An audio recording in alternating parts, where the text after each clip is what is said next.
Assalamualaikum warahmatullahi wabarakatuh. Hai teman-teman semua, perkenalkan nama aku Skarwahyu Syami. Aku salah satu mahasiswi Fakultas Psikologi dari Universitas Muhammadiyah Profesor Dr. Hamka. Nah, di video kali ini aku mau sedikit membahas tentang kekerasan verbal yang sering dilakukan oleh orang tua terhadap anaknya. Aku juga mau ngejelasin apa sih kekerasan verbal itu, kemudian dampak apa saja yang akan ditimbulkan dari kekerasan verbal. Nah, untuk tahu lebih lanjutnya, jangan lupa ditonton videonya sampai habis ya. Nah, tidak sedikit orang tua yang menganggap bahwa kekerasan yang dilakukan terhadap anak hanya kekerasan yang bersifat fisik seperti mencubit, menjewer, atau bahkan melempar anak dengan benda. Padahal pada kenyataannya setiap kekerasan fisik terjadi hampir selalu disertai dengan kekerasan verbal seperti membentak, meneriaki, atau bahkan mengabaikan si anak tersebut. Menurut Carpenito 2009, kekerasan merupakan tindakan yang dilakukan secara sengaja yang mengakibatkan cedera fisik maupun tekanan mental. Nah, segala bentuk ucapan yang bertujuan untuk menyakiti anak akan berpengaruh terhadap perkembangannya, baik di masa sekarang maupun di masa yang akan datang. Nah, dari penjelasan tadi kita bisa menarik kesimpulan bahwa kekerasan verbal merupakan kekerasan yang dilakukan melalui kata-kata tanpa menyentuh fisik si anak tersebut dan dapat berakibat fatal jika dilakukan secara terus-menerus. Nah, selanjutnya aku bakal ngejelasin ke kalian apa aja sih yang termasuk ke dalam kekerasan verbal, sehingga diharapkan ketika kita sudah mengetahui tindakan-tindakan tersebut, kita dapat meminimalisir untuk tidak melakukan tindakan tersebut terhadap anak-anak. Nah, yang pertama yaitu tidak sayang dan dingin. Tindakan ini bisa berupa memberikan sedikit atau tidak sama sekali rasa sayang seperti pelukan atau kata-kata sayang. Kedua yaitu intimidasi. Nah, tindakan ini bisa berupa membentak, meneriaki, menggertak, atau bahkan mengancam si anak tersebut. Nah, yang ketiga yaitu mengecilkan atau mempermalukan anak. Tindakan ini bisa dicontohkan seperti merendahkan anak, mencela nama, membuat perbedaan negatif antar anak, menyatakan bahwa anak ini tidak baik, jelek, tidak berharga, atau segala hal yang disebabkan dari kesalahan anak tersebut. Nah, yang keempat yaitu kebiasaan mencela anak. Tindakan ini biasa dicontohkan seperti mengatakan bahwa setiap yang terjadi merupakan kesalahan dari anak tersebut. Kelima yaitu mengindahkan atau menolak anak. Nah, biasa dicontohkan seperti tidak peduli, tidak memperhatikan, serta memberikan respon yang dingin.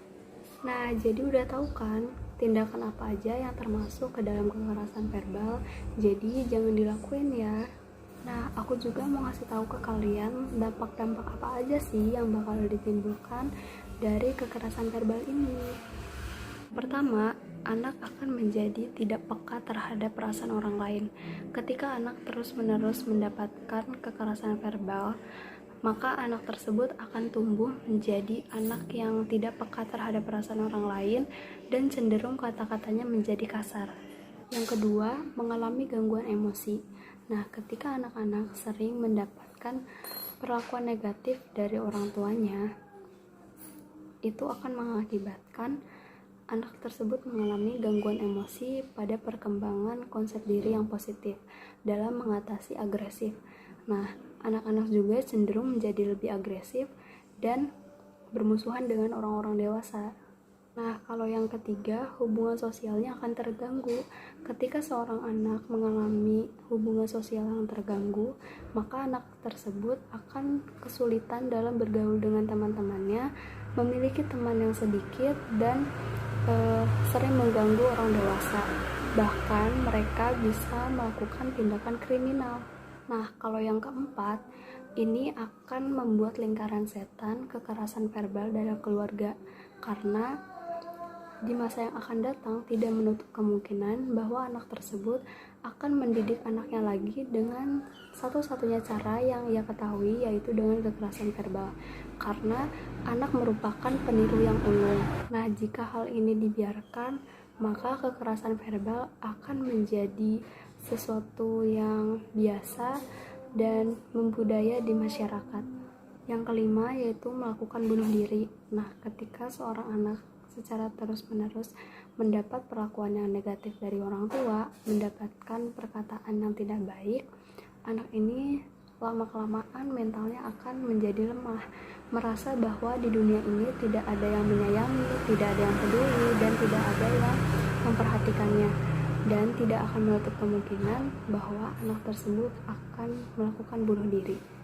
Dalam hadis riwayat Muslim dijelaskan bahwa seorang anak dilahirkan secara fitrah, maka kedua orang tuanya lah yang membuat dia memiliki karakter Yahudi atau memiliki karakter Nasrani atau memiliki karakter Majusi. Nah, sudah sepantasnya sebagai orang tua dapat memberikan pengaruh yang positif, perkataan yang baik, sehingga nantinya anak tersebut akan memiliki kepribadian yang baik serta akhlak yang mulia. Al-Imam Tirmizi pernah meriwayatkan dalam sunannya bahwa Rasulullah bersabda, sesungguhnya tidak ada sesuatu apapun yang berat di timbangan kebaikan seorang mukmin pada hari kiamat selain akhlak yang mulia. Dan sungguh benar-benar Allah membenci orang yang berkata kotor dan kasar. Cukup sekian videonya, semoga bermanfaat dan jangan lupa di like dan di share ke teman-teman kalian. Wassalamualaikum warahmatullahi wabarakatuh.